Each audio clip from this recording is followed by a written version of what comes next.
मी postmortem report वाचलेला आहे. त्याच्यामध्ये बऱ्याच गोष्टी निग्लेक्ट करण्यात आलेल्या आहेत. पोलिसांनी पण खूप हलगर्जीपणा केला ह्या केसमध्ये. आता डॅडींच्याच फेवरमध्ये सगळेजण आहेत म्हटल्यावर हे तर होणारच. शालन यांच्या केसमध्ये सगळ्यात महत्त्वाची गोष्ट म्हणजे मृत्यूनंतर शालन यांच्या बोटांच्या नखामध्ये कपड्यांचे धागे सापडलेले आहेत. आता जर जालंधर यांनी शालनला कड्यावरून ढकललं असेल आणि त्यावेळी जर झटापट झाली असेल तर शालन यांच्या नखामध्ये अडकलेले धागे हे जालंधर यांच्या कपड्यांचे असू शकतात. आणि हा आपल्यासाठी सबळ पुरावा असू शकतो. या केसचा टर्निंग पॉइंट म्हणा ना. काहीही करून आपल्याला हा पुरावा मिळवला पाहिजे.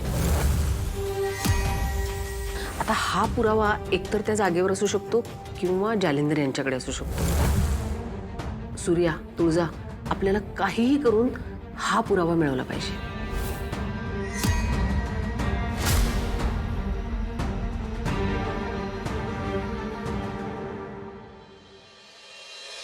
हे काय भांगतून कपडे धुतो का रे तू?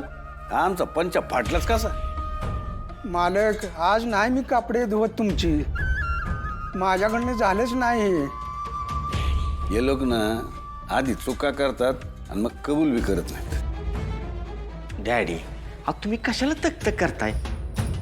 अहो एवढं पंच आहेत आपल्याकडे आणि लागला तर अजून एखादा आणू. त्याच पंचात एवढं काय होतं? अरे छत्री पंचा म्हणजे इज्जत असती आणि ती अशी कोणाला बी फाडू द्यायची नसती. अरे आमचा पंचा फाटलाच कसा पण? मालक, मी शपथ घेऊन सांगतो, माझ्याकडं नाही फाटलेला ह्यो. आधीच फाटलेला होता. हे काय कबूल करणार नाही. ए छत्री, हा. उद्या नवीन पंच घेऊन ये. होय. ए तू निघ रे बाबा, चल. याच्याकडनं फाटला नाही, आम्ही वापरत असताना फाटला नाही. अहो पंचा फाटलाच कसा? हा?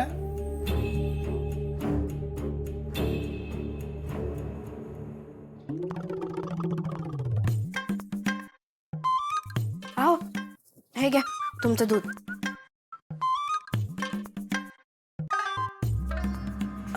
ते मी काय म्हणत होते, तुम्ही जिम काढायचं म्हणत होता ना, त्याचं काय झालं? आओ, काय विचारते मी, तुमच्या जिमचं काय झालं? काय होणार आहे? पैसे नाही आहेत माझ्याकडे म्हणून सगळं थांबलंय. टाकायचे ना मला पण जिम, पण पैसे नाही आहेत ना. तू काय विचारतेस का? तू देणार आहेस पैसे का जाऊन तुझ्या भावाकडनं आणणार आहेस? उगाच नको ते विचारत जाऊ नको. आणि काय ग, काय मिळतं तुला हे सगळं विचार? आधी स्वतःचे प्रॉब्लेम सोडो, स्वतःच्या अडचणी सोडो. माझं मी समर्थ आहे. मी फक्त ते विचारत होते. एवढं चिडायला काय झालंय तेव्हा? आणि तसं बी आपण एकमेकांना अडचणी नाही सांगितल्या तर त्यावर उपाय कसा निघणार? आणि मी तुला विचारलाय काय ग उपाय? हा, माझं मी काढीन की उपाय. मी काय अडाणी नाहीये. आणि हे बघ, तू नको तिथं तुझं नाक नको खुपचू. तुम्ही आधी स्वतःकडे बघा आणि सांगा मला, कसा काढणार तुम्ही उपाय? हे असं अजून किती दिवस चालत राहणार आहे? दिवसभर नुसतं मित्रांसोबत बाहेर फिरायचं, काहीच काम करायचं नाही, एक नोकरी धरायची नाही, सतत नोकऱ्या बदलत राहायच्या. ह्यानं काय मिळणार आहे आपल्याला? ए, उगाच तू मला शहाणपण शिकू नका. मला माहिती आहे मी काय करतोय आणि मला काय करायचं ते. एक दिवस माझ्याकडे पैसा येऊ दे, मग तुम्हाला सगळ्यांना दाखवतो मी कोण आहे. कसा येणार पैसा? सांगा ना, कुठून आणणार पैसा? हे म्हणजे असं झालं की रस्ता आधी मोकळा होऊ दे, मग मी त्याच्यावर गाडी चालवेन. पण असं नसतं. रस्ता कधीच मोकळा नसतो. आपल्यालाच गाडी घेऊन त्यावर उतरावं लागतं आणि गाडी कशी चालवायची हे शिकावं लागतं. तुम्हाला जर खरंच जिम काढायची असेल ना, तर कुठून तरी पैसा येईल, कोणतरी पैसा देईल. त्यासाठी वाट बघत बसण्यात काही अर्थ नाहीये. हे बघ, तू मला शहाणपणा शिकू नको सांग. माझ्याकडे पैसा पण येणार आहे आणि माझी जिम पण होणार आहे. मी श्रीमंत पण होणार आहे आणि माझं नाव पण होणार आहे. तुला ना मला काय बोलायचं बोल, मला किती हिनवायचं हिनव, पण एक दिवस माझ्याकडे पैसा येईल आणि ज्या दिवशी पैसा आला ना, त्या दिवशी तुम्हाला सगळ्यांना दाखवणार. तुला मी माझ्या बाजूला पण नाही उभा करणार. कळलं काय?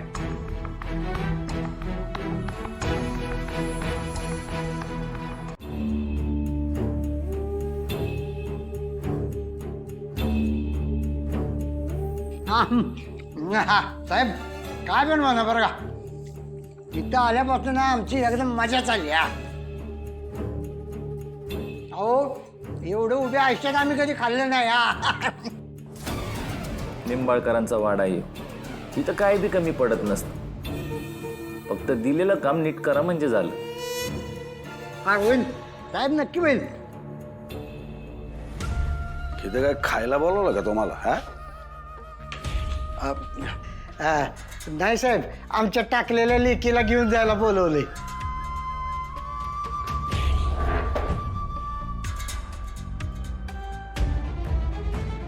बसा बसा.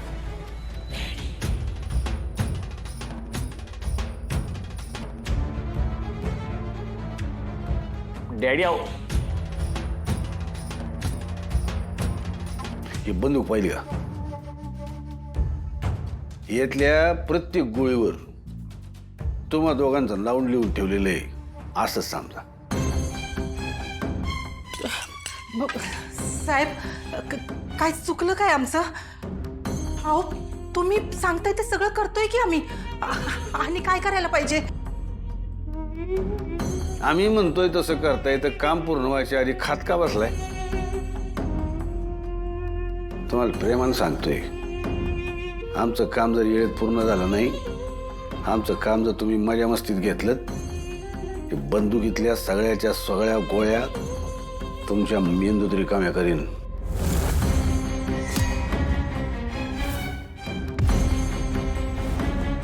पोलीस तर सोडा, गिधाडांना पण तुमच्या बॉड्या घावायच्या नाहीत, कळलं का? अहो डॅडी, कशाला चिडताय तुम्ही त्यांच्यावर? आता बॉम्ब लावलाय ना आपण, हळूहळू त्याची वाट पेटत जाऊन बॉम्बस्फोट होतोय का नाही बघा. चिरंजीव, मला तुमची हीच गोष्ट आवडत नाही. काम फत्ते व्हायच्या आधीच तुम्ही आनंद साजरा करायला सुरुवात करता. अरे इथं एक एक मिनिट महत्वाचा असताना तुम्ही यांना कुठं खायला घालत बसलाय? या सूर्याच्या पोटात एक घास पण जाणार नाही एवढं टेन्शन मध्ये ठेवा त्याला. हळूहळू समजोई. 20 लाख तुमच्या मड्यावर घातलेत ते काय असं हळूहळू करायला? हा डॅडी, त्यांनी बुद्धी चालवावी अशा अपेक्षाच ठेवू नका. त्यांना फक्त काम काय करायचं सांगा, मी बरोबर त्यांच्याकडनं करून घेतो बघा. हा, या सूर्याच्या घरातली आग सतत पेटती ठेवायची. त्याला लागणारा चटका कमीच नाही झाला पाहिजे, उलट त्या चटक्याचं दुखणं वाढतच गेलं पाहिजे. पुढच्या कोर्टाच्या तारखेपर्यंत आमच्या विरुद्ध पुरावा शोधायला त्याला येळच नाही मिळाला पाहिजे, इतका ताण देऊन ठेवा त्याच्या डोक्याला. पोलिसांकडे तो शशिकांत बघल, आपण फक्त त्या सूर्याकडं आणि त्याच्या घरच्यांकडे बघायचं. मी पण बघतोच कसा आत टाकतो आम्हाला. नाही याचं घरच त्याच्यासाठी तुरुंग केलं, नावाचा जालिंदर नाही.